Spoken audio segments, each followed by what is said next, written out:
If you're a business owner or entrepreneur, what is one of the ways that you could start a meeting to have a conversation to get your team engaged that is going to be super powerful? What is it and how can it help you? This is a fantastic question. I'm Scott Sylvan, coming to you live from Haleiwa, Oahu, on a perfect day to talk about sales and business and a fantastic day to talk about you. All right. So a couple years ago, there was a study that was done that brought in groups of teams. One of the groups was like kindergartners or first graders.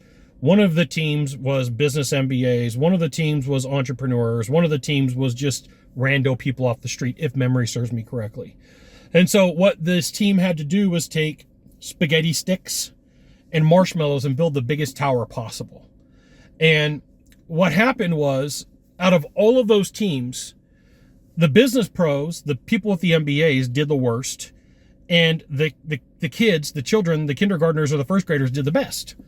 And like, hey, Scott, that's pretty interesting. That's pretty wild. How do I use that to my advantage? Well, first you need to know why one of those teams did better than the other. You got to know what happened that led the event to win. And here is the thing. The kids, the children, were able to roll off and laugh off any mistake that they made and like go, it's funny, it didn't work. Let's try it again, right? So you can take this example and you could use it to your advantage. And if I explain that concept wrong, it still happened. It still went through. Forgive me, it wasn't perfect. So here's what you do. You start your meeting and you go around the room and you ask your team, what's the biggest mistake that you've made this week? What's the biggest mistake that you've made this month? And the reason that you want to ask this is you want proof of concept that we all make mistakes, including me. My name's Scott. I make mistakes on average 4 times a day, right? 4 times a day I make a mistake. I've gamified it. I make fun of it. I even say this in meetings on purpose. So I'll be in a meeting and like I'll say something wrong. I'll say something dumb. I'll go, boom. You know what you need to know? That was my second mistake of the day. And on number 4, I go home and I take a nap. So this whole entire process for me has been gamified. This whole entire process for me, I do this on purpose in meetings because I want everybody else to know it's okay to not have to be right. And if you're in a meeting, sometimes this will stop the log jams before they happen. Now, here's the thing. You want to be better at business. You want to be better at sales. You should absolutely join my email publication right here. Go to that URL, type it into a browser. I'll give you the goods, not in the Facebook group, not the YouTube channel. It's an email publication.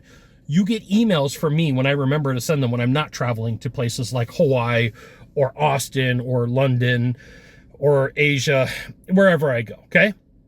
And the reason that this is super importante for you and your team is sometimes you're not moving forward and ahead because somebody's afraid that they're going to be wrong, right? They're going to use some of their capital, some of their business capital, their relationship capital, their stature capital by being wrong in front of the team.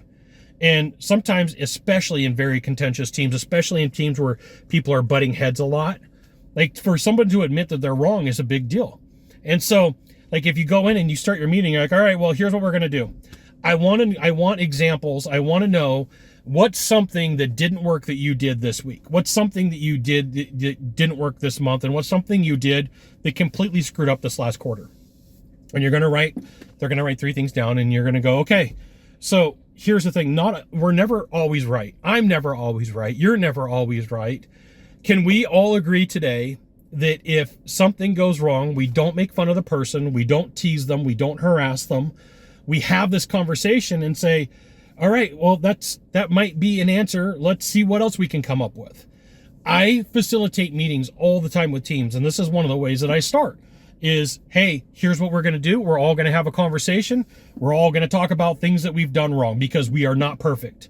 Let's get this on the table. Let's have this conversation. None of us are perfect, okay? There's no answer that's always perfect. There's no one person who's always got the right answer. There's always, like, the answer is always in the room, as I hear from my good friend Roland Fraser, my good coach and mentor Roland Fraser. The answer is in the room. I've heard Ryan Dice say it and Richard Linder say it too. The answer is in the room. But it may not be your answer. It could be a combination of 2 answers or a combination of 4 answers or a combination of 5 answers. But if you go into a meeting assuming that I'm always right, or you got a member of your team that's always right, like you can start asking what if questions. How do we make that work? How do we combine items? How do we delete parts of items and put them to scrap? Like what you're going to find is you have the ability to have more meaningful conversations. Does it solve every problem? No. I would be 100% wrong to say that. You got 1 of 3 things to do from here. Just 1 of 3. Find the subscribe button, click on it, and every time I send out a video, you'll get an update. 2, hit follow. 3, you know what you got to do. Share this video with a friend. We'll see you soon. Thanks for watching.